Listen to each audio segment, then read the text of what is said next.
Hello, and welcome to my look at Dark Souls Remastered with Raytraced Global Illumination.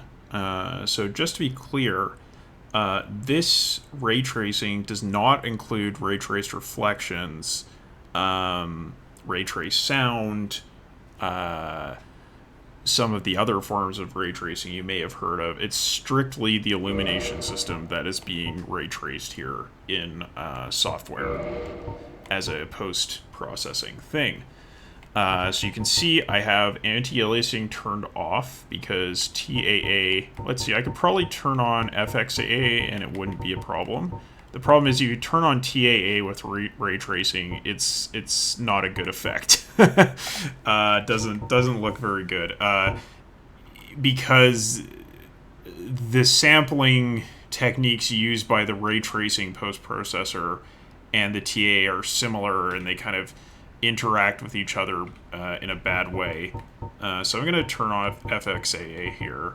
And ambient occlusion is off because ray tracing generates its own ambient occlusion.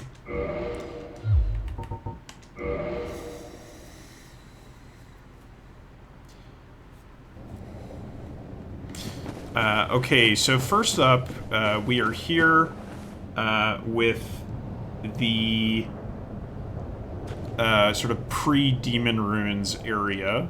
This is where I finished my last video. And let's have a look at what the effect of RT is.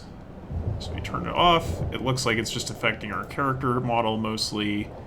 And then we turn it back on again. You can see the shadows that are generated by it. Now, one thing you'll notice is if we go into a more enclosed space, the ray tracing effect is actually quite a bit nicer. See, that's a much more impressive effect than what you see in an open area, and Dark Souls tends to have a lot of open areas, so there is a nice shadow effect that can be seen in some places, but for the most part, it is quite sparse what you get out of the ray tracing. So let's just go over here.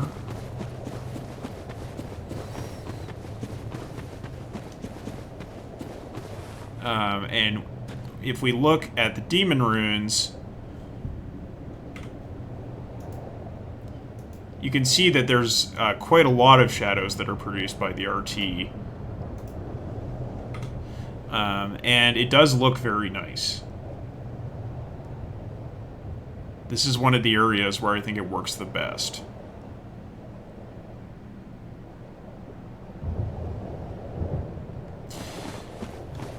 But let's go ahead and warp to New Londo, because that is the one that most people wanted to see.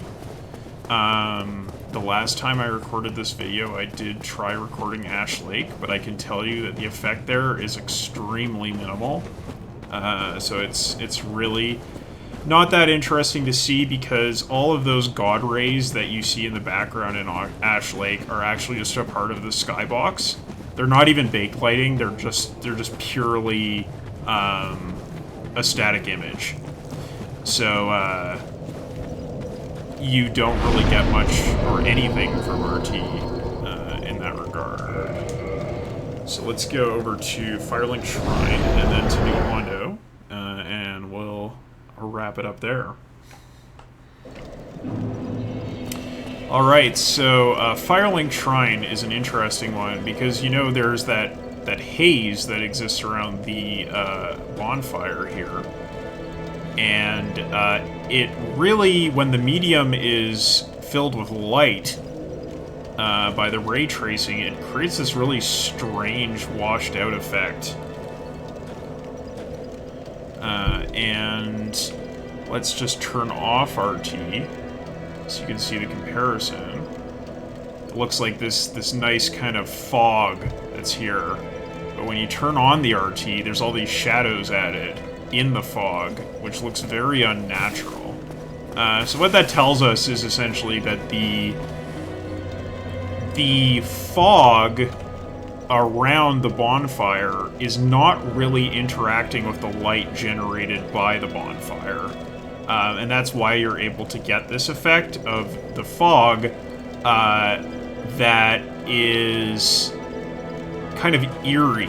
You know, it's my character is lit by the bonfire, but the fog itself is not. And once the fog is lit by the bonfire, it creates a really weird look.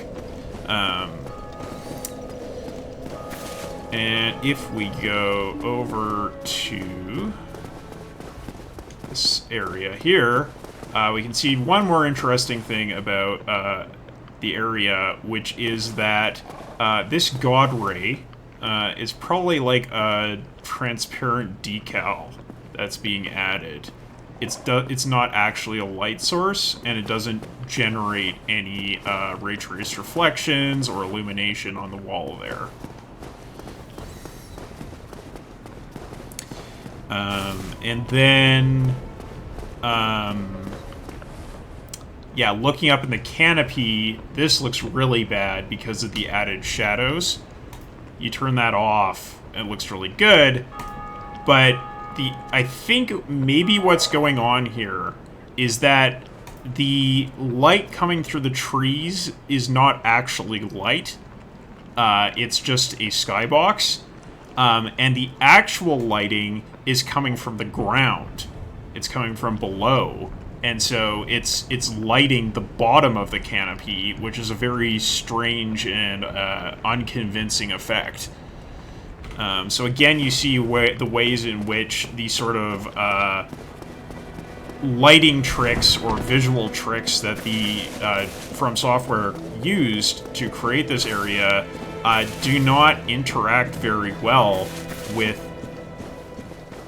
what is a realistic lighting model coming from a realistic lighting model that is applied to unrealistic lighting sources.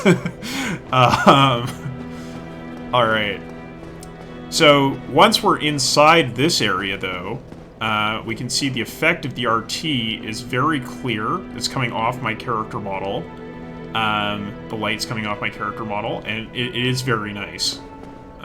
So these areas which are indoors and don't have like a fake baked lighting applied to them actually look very good.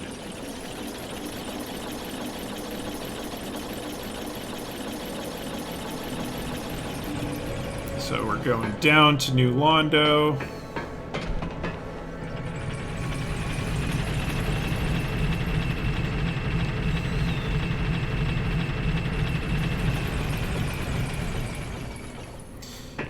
Alright, so here's the vista of the city.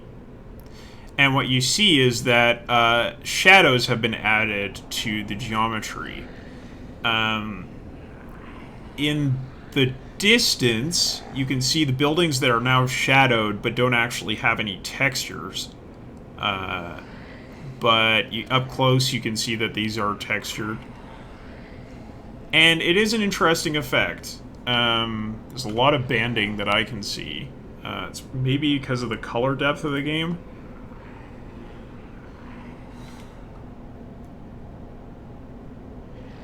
And that's with RT off. And then with it on again. So, the light source, where is it coming from? Well, it does actually seem to be coming from above. Or through the door there, the gate. So this is maybe one of the more interesting areas, because like if you look at the character, it is being lit from above. It is being lit from there. So that's like an actual like spotlight that's up there. Let's go take a look at Carl. See how Carl's doing. Checking out that global illumination.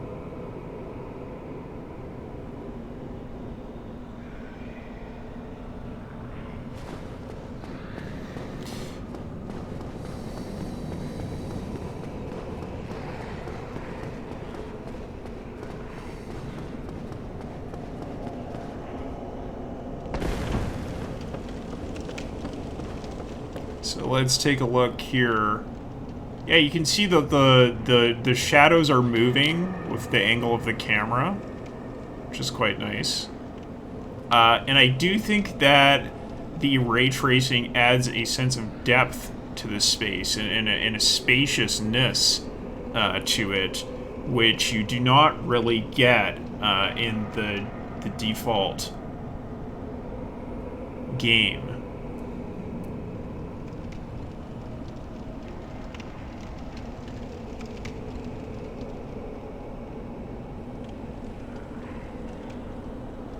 So let's look at it again with ray tracing off. You know, still looks very good. Of course. This is a well-staged area with the baked lighting. But I do think the ray tracing adds some depth. So, I'm not going to get too much more into the city, just because the effect doesn't change all that much going in the city itself. Let's see here. Get some curse going.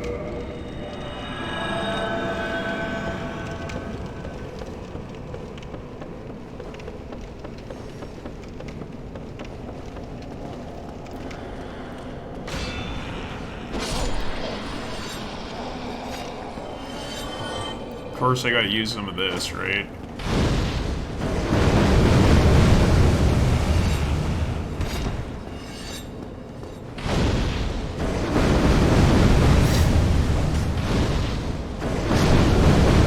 So you can see that actually the fire here is being ray traced. It is casting light.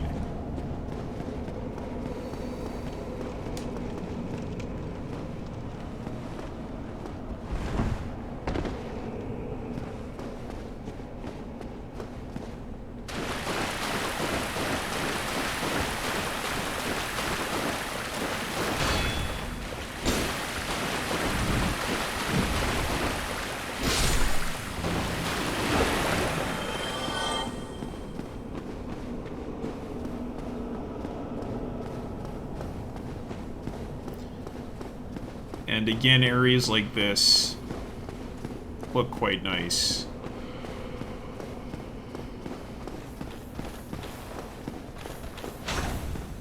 Areas that are more enclosed. Oh no.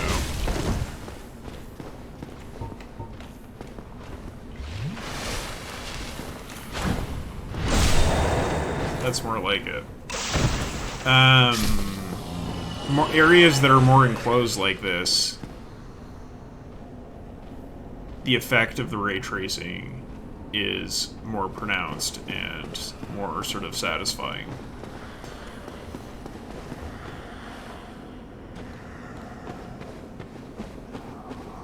Here we have our corpse pit. There are, I believe, actually shadows that are being cast by the bodies. Outside of that, just texture.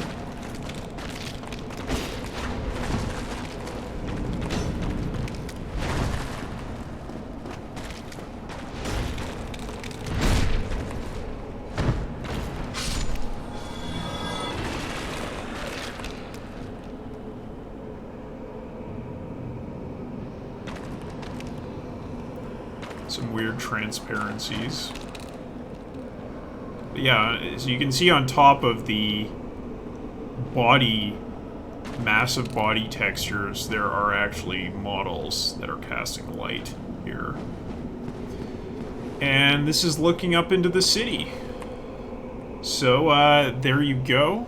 That is ray tracing in New Londo. And that is going to do it for this video. I think you'll understand from having seen this that,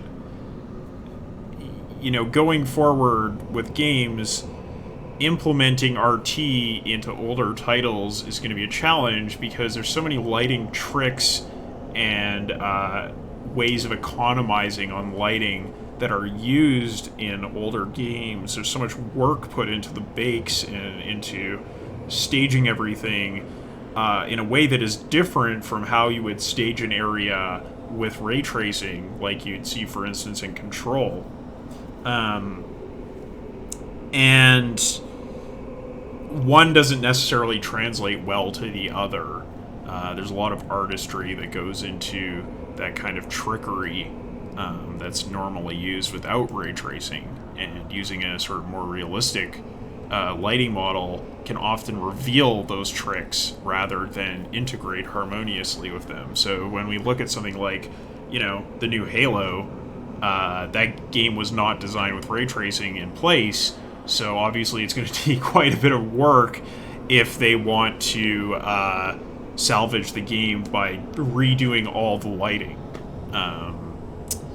Yeah, so hopefully this has been instructive. I might do one with Dark Souls 3 just to show off how that looks, but otherwise that's what ray tracing looks like with global illumination, at least in Dark Souls Remastered. Thanks for watching.